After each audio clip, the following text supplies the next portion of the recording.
What's up guys, Sleepz here with another episode of my Journey to Ultimate Team, and we're starting this episode off quickly in our transfer list. We sold the Guardado for 1,200, and the Liverpool kit actually sold for another 1,200 coins, which is very nice. We're going to move on to the transfer market, because we are going to look to make some signings to strengthen up our teams. Weekend League is right around the corner, and we need a little bit better than what we have right now. So at left back, we are going to go with Jordan Lukaku, who has incredible pace and incredible physical stats. It's basically like playing a fast center back out wide at left back. At CM, I want to get rid of Bertolacci. I haven't been too impressed with him. Of my three midfielders, he's been the least impressive. So we're going to get Joao Mario, who is actually pretty cheap for an 83 overall, and he's good. He's got good overall stats. And at center back, we're going to go with Benatia, who actually got a nice pace upgrade, and his card looks absolutely incredible. He's got 74 pace, 82 defending, and 85 physical. So, and he's also 6'3". Like, he's just an incredible center back, and for 7,500 coins, you can't go wrong. Because obviously, as good as Koulibaly has been for us, he is a lone player, so we're going to have to get rid of him eventually. Now, we are going to move on to building a B team, because I'm not going to be wasting my fitness cards or coins on fitness squad fitnesses eventually. So we are going to make a B team, and I decided to go with Bundesliga mainly because I basically had the foundations for a decent enough team without having to buy anybody at all. You see, we've got Bartra and John Brooks in the back. The only two players that needed signing was a cam and a striker, and we're going to go with Forsberg to play that number 10 role, an 83 overall for 1,100 coins. I mean, some of these players are surprisingly cheap to me, and up top I went with Divock Origi just because he's got good pace, decent shooting, and good physical, and with Hawk they get even better. I think with Hawk he has like 90 pace, upwards of 80 shooting, so it's just going to be a decent overall card, and he also has the 4-star skill moves up top. We also had Bruma, which we packed, and I actually didn't know, but Bruma went for like somewhere close to 10,000 coins. Like, I think it was like 9 or 10,000 coins. I didn't know. I realized I had a player that valuable in the club. We've got Pulisic on the right, and we've got Camacho and Keita holding down those CDM spots. Now, we're not going to waste any time. We're going to go right into the first match. We are playing online seasons. I figure one of the goals of this series is obviously going to be to eventually be in Division 1. So let's go ahead and start that journey now. We're on the ball here with Pulisic, 2 ball rolls. And I'm telling you guys, man, the ball roll this year is just incredible. It just buys you time and space. Sometimes you have players who just dive in, or they really realize, like, people understand that defending in this game is not all that easy. So it makes them a little bit nervous at the back. They really want to rush you down and try to get to that ball as quick as possible. And when you can just slow down the game a little bit with a ball roll, it proves to be really effective. Anyway, we're all over this guy. You guys saw at the beginning, his team wasn't all that great, lacking in chemistry, and I think the lack of chemistry actually really showed right there on that goal. Silesen was not able to save it, even though he got pretty firm hand on it. It deflected into the goal. I'm not sure if chemistry had anything to do with that. Anyhow, this guy ends up, I'm not going to say that was rage quitting, because I was actually told by a friend yesterday that in this FIFA, if you put your controller down after a certain amount of time, it'll actually kick you for inactivity, which that's actually pretty nice, because it is a little bit annoying when your opponent just gives up and they just put the controller down and you have nobody to play against, and you essentially just wait out the match. So it's kind of nice that the game just kicks out your opponent for you. Now, on our B team, or on our A team, I should say, I've put on more chemistry styles, because I am more focused on this Serie A side. This is the side that I want to be a little bit stronger, so I'm putting chemistry styles. We put a sniper on Defrel.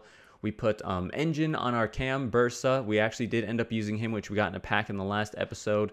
Maestro on Joao Mario, and I think I put Artist on Jorginho. So just a couple of chemistry styles to help get the most out of our players, because we are looking to strengthen this side the most. Now, moving on to this game, we're on the ball there with Abate. We send Bursa in behind the defense, and he opens up his goal scoring account with this club with a weak-footed volley. Very nice goal from him. And now we are going to score with Jordan Lukaku, of all players, our new left back. I was not expecting to get a debut goal from him, but he completely smashed that one into the bottom right-hand corner with a lot of pace and a lot of power. Nice goal from him. And here we completely break him down. Defrel's going to tramp this over to Icardi. Icardi's going to just pass that into the empty net, making that one a very easy finish for him. And right here, this is just a bad giveaway. I kind of think at this point he was just desperate. You see him sliding in here and there. He's just basically given up. A couple ball rolls, and Icardi is going to finesse that one into the corner with his weaker foot.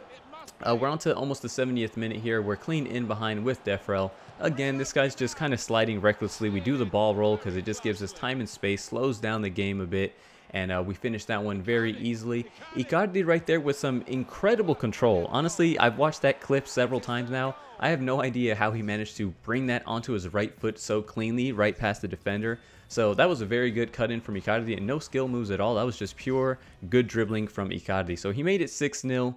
We completely smashed them. Our new signings got involved, even our left back, which who would have thought that. And we are now ready to move on to the next match of this episode. This guy's a 4-3-2-1, basically a French team, except he decided to just slap Willian in there along with the lone Aubameyang. But I've seen what lone Aubameyang can do, and I'm not going to sleep on him.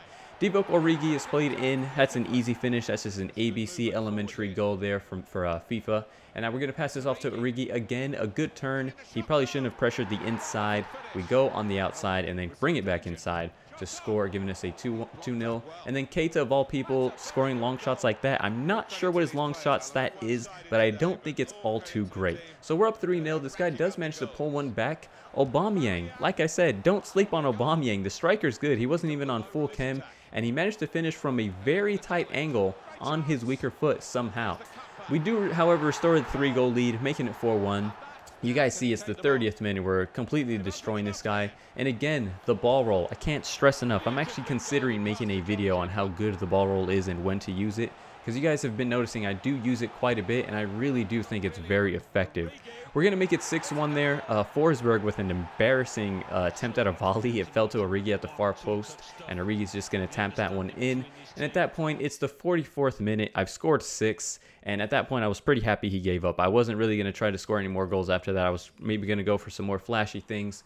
He gives up, though, and we are going to move on to another match, because this is Division 10, and I figured we could just rush through this one quickly. You only need 4 wins, and so far our opposition has been pretty weak and pretty easy, so... however, that wasn't the case for this guy. This guy was actually a decent player. 4-1-2-2 Serie A team, apart from Giovinco, who that's actually a good idea to play him as a cam. He's a great player. We open up the scoring here in the 10th minute. That does not reflect how tight this game was. That just happened to be the first breakthrough. This guy was a good player, definitely the best player I've played so far, and El Shaarawy there, I should say, with a shocking miss. He really should have scored that to equalize. Defrel, however, a beautiful ball from Bursa, puts it right on his foot, and Defrel with a clutch finish. Maybe that sniper chemistry style helped him out there. Who knows? So we make it 2-0. And after having a fairly close match, it's like once I started to gain the lead, he became more frustrated, started diving into more tackles, trying to put more pressure, which, fair enough, he does have to pressure more to get back in the game, but it was just got a little bit more sloppy. Kind of lost his composure, and from there we took advantage. We're up 3-0. The game's basically over, and in the 90th minute, we make it 4-0 with Defrel, and that's going to seal the deal for us. So, not a bad Division 10 run.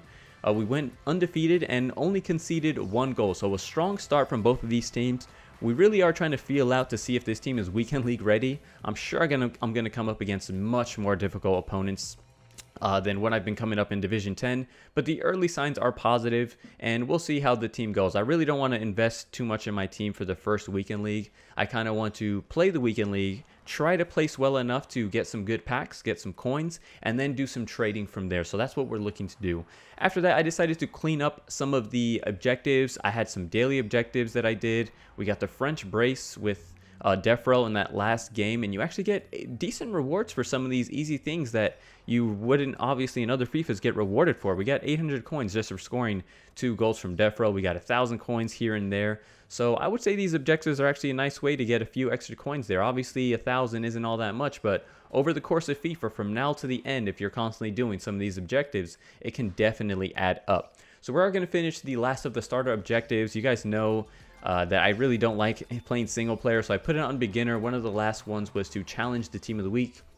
I scored 6 goals, put the controller down, and got the easy win there. So we did get an ultimate loan reward player. So these, they're not that excited because they're loans, but you never know. You could get a very useful player. We did get Kane, which, to be honest, I don't really see myself using all that much. But that was the last one we had to do, and we've completed Foot Basics Tier 3, putting us into Tier 4, and we'll probably do that in the future episodes to come. I am going to eventually want to do all of them. I don't know if you get a big reward at the end of doing all the starter objectives, but we're going to keep chipping away at that. Now, I thought it would be a good time to have a look at the player stats, because we did finish a division. I think I'll probably show the player stats after each division run, and probably after the weekend league to see how the players got on. Some of the standout stats that I want to share with you guys, if you may have missed it, the big one obviously being Icardi. He's played 8 games, scored 15 goals, and had 5 assists. I think Defro's worth a shout. He's been a great strike partner for Icardi with 8 games, 8 goals, and 10 assists. Origi has gone off to an amazing start with 2 games, 5 goals, and 1 assist. Our new cam, Bursa, 3 games, 4 goals, 2 assists. And a couple other ones to mention. Forsberg, not that many goals. He only has the 1 goal, but he did pick himself 3 assists in just the 2 matches. And Jorginho, I was actually surprised. A player that you really don't expect to contribute all that much from CM. He's got himself 8 games and 5 assists, so he's contributing with the goals as well. But that is going to be it for this episode, guys. I hope you guys are enjoying the series. Please leave a like, leave a comment, and subscribe if you haven't already. And I'll catch you guys next time. Thanks for watching.